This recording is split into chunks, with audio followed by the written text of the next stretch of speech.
Suldaan Maxamed Cabdilaahi oo ku magac dheer Suldaan Shukri isla markaasina kamid ah madax dhaqameedka gobolka Gabiley iyo waliba madaxda dhaqanka ee dawlad deegaanka Soomaalida Itoobiya oo isagu maanta ka qayb galay munaasabad biyo dhaamis loogu sameeyay dadka reer miyiga ee ku dhaqan deegaanada madarka iyo tuulooyinka hoos yimaada ayaa waxa uu suldaanku ka deyriyay xaaladda biyo la'aanada ee ku sugay dadka deegaanadaasi waxaana uu qurba joogta qulqul joog iyo ganacsatada ugu baaqay inay gurmad la xadlo biyo dhaamis ay la soo gaadhaan dadka ku dhaqan deegaanadani maadaama lagu jira buuri kaliil isla markaasina dadkani ay xaalad biyo la'aaneed oo adag ay soo food saartay Suldaan Maxamed Cabdilaahi oo ku magac dheer Suldaan Shukri oo isagu halkaasi ka hadlay ayaa waxa uu yiri alihi wasxabihi wasallim marka hore waxaan salaamayaa bahda TV-ga ee ka soo qayb gashay ama nagala soo qayb gashay bulshada dhibaataysan ee biyo la'aanta ku habsatay mar labaad waxaan salaamayaa musharaxiinta deegaanka oo ka qayb qaatay ama la garab taagan dadkooga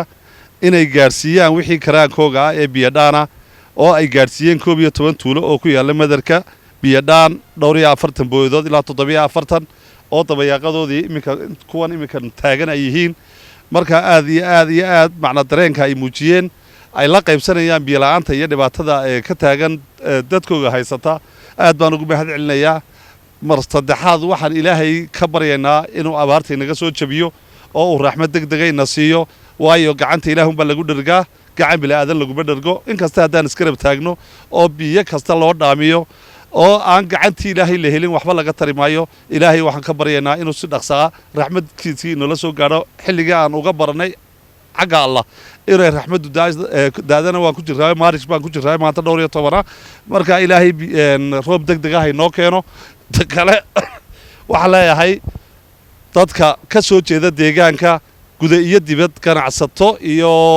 cid kastoo gacanta wax ku haysa waxaan ku baraarujinayaa ama ugu baaqaynaa inay la soo gaadhaan dadkooga abaaraysan ee biyo la'aantu hayso wixii ay tari karaan inay la soo gaadhaan ayaan guda iyo dibadba ugu baaqaynaa maadaama aanu ahay suldaankii deegaankan cidda soo gaadhsiisay ee iminka gacanta ka geysatayna aad baan ugu mahad celinayaa aad baad salaamantiin salaam Khadar Cabdi Cabdilaahi